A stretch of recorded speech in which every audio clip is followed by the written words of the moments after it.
చిల్కా ప్రవీణ్ మీద ఒక కేసు నమోదైంది. చిల్కా ప్రవీణ్ మీద ఈ బంజారాహిల్స్ పిఎస్లో కేసు నమోదైనట్టు తెలుస్తా ఉన్నది. సో మిత్రుడు చిల్కా ప్రవీణ్ మరి ఏం చేసిండు, ఎందుకు కేసు నమోదైంది అంటే ఒక చిన్న విషయాన్ని మీకు ఇక్కడ వివరించేటువంటి ప్రయత్నం చేస్తాం. నిజంగా వాస్తవాలు చెప్తే మరి ప్రజలకు వాస్తవాలు చెప్తా ఉంటే ప్రభుత్వానికి మింగుడు పడడం లేదా, లేకపోతే ఏదో ఒక రకంగా ఇరికిద్దామన్నటువంటి ప్రయత్నం అయితే చేస్తున్నట్టుగా క్లియర్గా కనపడతా ఉన్నది. మనోడు ఏం చేస్తున్నాడు అంటే ఎపిసోడ్ 1, ఎపిసోడ్ 2 అని చెప్పేసి ఒక 2 రోజుల నుంచి ఈ బ్రదర్ షఫీ అనేట ఆయన ఒక మోటివేషన్ స్పీకర్ ఎవరైతే ఉన్నారో ఆయనకు సంబంధించినటువంటి ఎపిసోడ్స్ వేస్తూ ఉన్నాడు. ఆయన కొన్ని అక్రమాలకు పాల్పడుతూ ఉన్నాడు. ఈ మోటివేషన్ స్పీచ్ల ముసుగులో మత మార్పిడ్లకు పాల్పడుతూ ఉన్నాడు. అలాగనే కొంతమంది మధ్యతరగతి కుటుంబాలను ఈ బ్రదర్ షఫీ అన్నట్టు ఆయన మీద ఒక స్టింగ్ ఆపరేషన్ చేసిండు. ఈ స్టింగ్ ఆపరేషన్ చేస్తే దాంట్లో ఈ బ్రదర్ షఫీకి సంబంధించినటువంటి ఈ మోసము ఇవన్నీ కూడా బయటపడ్డాయని చెప్పేసి మనోడు తన ఛానల్ వేదికగా ఈ విషయాలను బయట పెట్టడమే కాదు, కొంతమంది బాధితులతోటి ఇంటర్వ్యూ కూడా చేసిండు. ఆ ఇంటర్వ్యూలో కొన్ని కీలక అంశాలు బయటకు వచ్చినాయి. ఏంటివి? హిందువులని కొంతమందిని మత మార్పిడికి ప్రోత్సహించిండు. ఈయన ప్రోత్సహించిన అతను మత మార్పిడి చేసుకున్నాడు. హిందూ నుంచి ముస్లింకి కన్వర్ట్ అయిన తర్వాత బ్రదర్ షఫీకి సంబంధించినటువంటి అసలు విషయాలు తెలుసుకొని అతను మళ్ళీ నిజం చెప్తే అమ్మా నాన్నను చంపేస్తా అన్నాడు. సౌదీ డబ్బుతో లక్షల మందిని మతం మార్చాడు. ఎపిసోడ్ 1 షఫీ బాధితుడితో బ్లాస్టింగ్ ఇంటర్వ్యూ అని చెప్పేసి ఇట్లా షఫీకి సంబంధించినటువంటి మొత్తం వ్యవహారాన్ని ఈ బ్రదర్ షఫీ ఎవరైతున్నారో ఈ మొత్తం వ్యవహారాన్ని ఆయన చిల్కా ప్రవీణ్ తన ఛానల్లో ఈ వ్యవహారాన్ని మొత్తం బయట పెడతా ఉన్నాడు. అయితే ఇది బయట పెట్టే క్రమంలో ప్రవీణ్ అన్న ఒక చిన్న పొరపాటు చేశాడు అనమాట. పొరపాటు అంటే ఏంటిది? ఏ పొరపాటు అంటే ఇప్పుడు మాట్లాడుతూ ఉన్న క్రమంలో ఎక్కడో ఒక దగ్గర చిన్న తప్పు దొరుకుతుంది. ఆ చిన్న క్లిప్పులు పట్టుకొని ఆయన మీద కేసు పెట్టి ఆయనను ఇబ్బందులకు గురి చేసేటువంటి ప్రయత్నం చేస్తున్నారు. అసలు మొత్తము బ్రదర్ షఫీ చేసింది తప్ప గొప్ప మరొకవేళ చిల్కా ప్రవీణ్ కనుక ఆయన మీద లేని ఆరోపణలతోటి బ్రదర్ షఫీ మీద లేనటువంటి ఆరోపణలతోటి వీడియో చేస్తానో లేకపోతే ఇంకేదో చేస్తానో 100% లీగల్గా ఆయన మీద యాక్షన్ తీసుకోవచ్చు. ఆ విషయంలో ఎలాంటి రియాక్షన్ లేదు బ్రదర్ షఫీ నుంచి, కానీ ఎలాంటి వివరణ లేదు. ఇప్పుడు ఈయన మాట్లాడించేటువంటి బాధితుడు ఫేక్ అనో లేకపోతే ఇంకేదో అనో అని చెప్పేసి అది చెప్తే బాగుంటుండే. ఇప్పుడు ఈయన మాట్లాడిండు. దాదాపు గంట ఇంటర్వ్యూ ఉన్నది. గంట ఇంటర్వ్యూ 2 రోజుల క్రితం చేస్తే 21,000 మంది చూసిరు దీన్ని. ఇంకా కూడా చూస్తా ఉన్నారు. కింద చాలా కామెంట్లు కూడా వస్తా ఉన్నాయి. అన్నగారు మీరు ఇలాంటి ఇంటర్వ్యూస్ మరెన్నో చేయాలని, ఉన్నతమైన శిఖరాలకు అందుకోవాలని మనస్ఫూర్తిగా భగవంతుని కోరుకుంటున్నా, తమ్ముడు జోగు శ్రీనివాస్ అని చెప్పేసి ఇట్లా పెట్టిరు. ఇంత ధైర్యంగా చిల్కా ప్రవీణ్ ఇంటర్వ్యూ చేస్తున్నాడు, అలాగే షఫీ గారి భాగవతాలు బయటపడుతున్నందుకు నీకు సలాం అని చెప్పేసి ఇట్లా ప్రవీణ్కి మంచి ఆదరణ వస్తూ ఉన్నది. ఏది షఫీకి సంబంధించినటువంటి విషయాలను బయటకు తీసుకొస్తా ఉంటే ఇట్లా ఆధారాలతోటి ఇంటర్వ్యూలు కూడా చేస్తూ ఉంటే కొంత ఈ విషయాలన్నీ కూడా బయటకు వస్తూ ఉన్నాయి. అయితే ఈ క్రమం లోపల మాట్లాడుతున్న క్రమం లోపల ఎక్కడ ఒక చిన్న ఒక పదం ఎక్కడ మహమ్మద్ ప్రవక్త మీద ఒక చిన్న వివాదాస్పదమైనటువంటి వ్యాఖ్య చేసిండంట ప్రవీణ్ అన్న. ఆ వీడియో చూద్దామన్నా కానీ లేదా డిలీట్ తీసేసిరు. ఒక చిన్న వివాదాస్పదమైనటువంటి వ్యాఖ్య చేయడంతో వెంటనే ఆయన తెల్లారే అది కరెక్ట్ కాదని చెప్పేసి ముస్లిం సమాజం నుంచి ఆయనకు విజ్ఞప్తి రావడమో లేకపోతే కొంతమంది చెప్పడంతో వెంటనే ఆయన తెల్లారి రోజు ఆ వీడియోని డిలీట్ చేసి మళ్ళీ దానికి సంజాయిషి కూడా చెప్పినట్ట. నేను చిన్న పొరపాటు పడినా నేను క్షమించమని కోరుతా ఉన్నా, ఆ ముస్లిం సమాజానికి నేను క్షమాపణలు కోరుతా ఉన్నా, నేను అది కావాలని అనలేదు, యాదృచ్ఛికంగా ఏదో వచ్చింది అట్లా, దాన్ని వెంటనే నేను సరి చేసుకుంటున్నా, అది తీసేసిన ఆ విషయాన్ని కూడా నేను తీసేసిన, అంటే ఛానళ్ళ నుంచి కూడా తీసేసిన.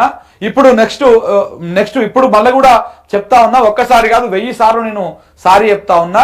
ఆ చిన్న పదం ఏదైతే వాడినో వివాదాస్పదమైనటువంటి వ్యాఖ్య ఏదో పొరపాటున ఏమరుపాటున వచ్చింది ఆ పదము, కాబట్టి నేను దాన్ని నేను దాని నుంచి దానికి గాను నేను క్షమాపణలు కోరుతున్నా అని చెప్పేసి ఆయన పదే 4-5 సార్లు కూడా చెప్పడం జరిగింది. 2-3 ఫోన్లు చేసినప్పుడు కూడా ఆ ఫోన్ కాల్స్ లో కూడా క్షమాపణలు చెప్పడం జరిగింది. తర్వాత వీడియో కూడా పర్టికులర్గా చెప్పడం జరిగింది. దానికి సంబంధించినటువంటి ఒక్క నిమిషము అది కూడా చూపిద్దాం ఒకసారి. లైవ్ లో కూడా కొంతమంది కాల్ చేస్తే కూడా మనోడు ఆ విషయాన్ని చెప్పిండు. ఇగో ఇట్లా. హలో అవునండి. ఓకే, ఇది ఒకటి వీడియో పెట్టారు మీరు మొహమ్మద్ ప్రవాబ్. అవునవును. అవును, అది మీకు ఎవరు చెప్పారు? నాకు చెప్పారు నాలెడ్జ్ 90 years ఇప్పుడు ఒకటి నేను చెప్తా వింటరా? మనం లైవ్ లో ఉన్నాము, లైవ్ లో ఉన్నాం, మనము లైవ్ లోనే ఉన్నాము. నేను వివరణిస్తా, ఇవన్నీ వినండి. మీరు అడిగిన క్వశ్చన్ నేను వివరణిస్తా, వినండి. 14వ తారీఖు వినండి వినండి వినండి మీరు పాయింట్ చెప్పిండ్రు. ప్రవక్త గారి గురించి ఒక చిన్న ఇన్ఫర్మేషన్, రాంగ్ ఇన్ఫర్మేషన్ ఇచ్చిండ్రు అని చెప్పిండ్రు మీరు, నాకు అర్థమైంది. అది 14వ తారీఖు మార్నింగ్ న్యూస్ లో మహమ్మద్ ప్రవక్త గారు 96 సంవత్సరాల్లో ఒక 25 సంవత్సరాల అమ్మాయిని చేసుకున్నాడు, ఇది ఏ పరంగా న్యాయం అవుతుంది, దీన్ని మనం ఆమోదించవచ్చా అని నేను అన్నా.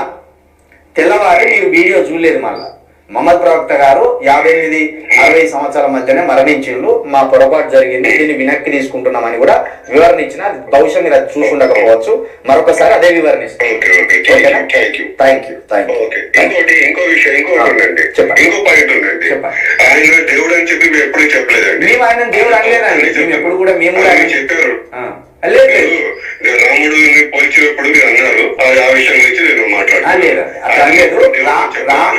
సో ఇట్లా ఏదైతే పొరపాటు జరిగిందో ఆ పొరపాటుని ఇట్లా లైవ్ లో కూడా సరి చేసుకున్నాడు. అట్ ద సేమ్ టైం ఆ వీడియో కూడా డిలీట్ చేసిర్రు. తర్వాత వాళ్ళు కూడా రకరకాల కాల్స్ వచ్చినప్పుడు కూడా దానికి చెప్పారు. అయితే ఈ చిన్న క్లిప్పును పట్టుకొని ఈ బ్రదర్ షఫీ అనేటువంటి వ్యక్తి ఏదైతే షఫీ మీద ఇతను మొత్తం అతనికి సంబంధించినటువంటి వ్యవహారాన్ని మొత్తం ఇట్లా ఆధారాలతోటి వాళ్ళ ఇంటర్వ్యూలతోటి ఇవన్నిటితోటి బయట పెడతా ఉన్నాడు.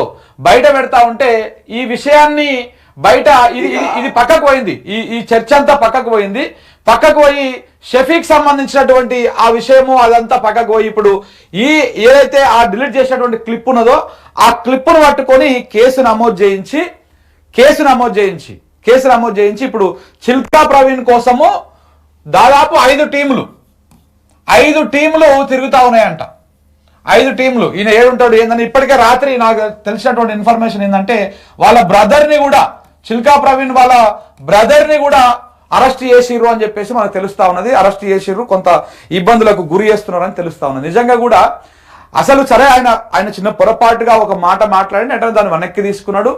ఎవరైతే కాల్ చేసిరో ఎవరైతే ఆయన బాధ్యతగా వెంటనే ఒక వీడియో కూడా చేసి మళ్ళా అది పొరపాటు జరిగింది, ఆ పొరపాటును మన్నించండి అని చెప్పేసి వెనక్కి తీసుకొని మళ్ళా అదే ముస్లిం సమాజానికి ఒక వీడియో కూడా చేసిండు విజ్ఞప్తి చేస్తూ. అది అయిపోయింది అక్కడికి.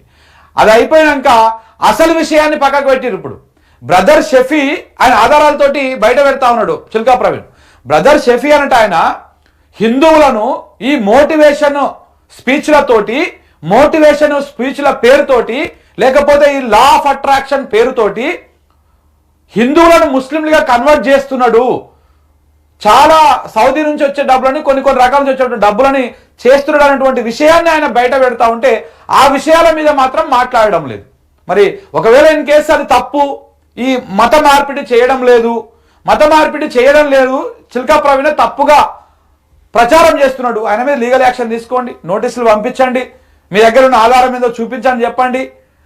ఇప్పుడు అది పక్కకు పోయింది. కేవలము ఈ మతానికి సంబంధించినటువంటి ఆ ప్రవక్త మీద ఏదైతే చిన్న వివాదాస్పద వ్యాఖ్య చేసిండో ఆ ప్రవక్త గారి గురించి దాన్ని పట్టుకొని ఇప్పుడు ఆ కేసు పెట్టేటువంటి ప్రయత్నం చేసి ఆయన ఇబ్బందులకు గురి చేసేటువంటి ప్రయత్నం చేస్తున్నట్టుగా కనపడతా.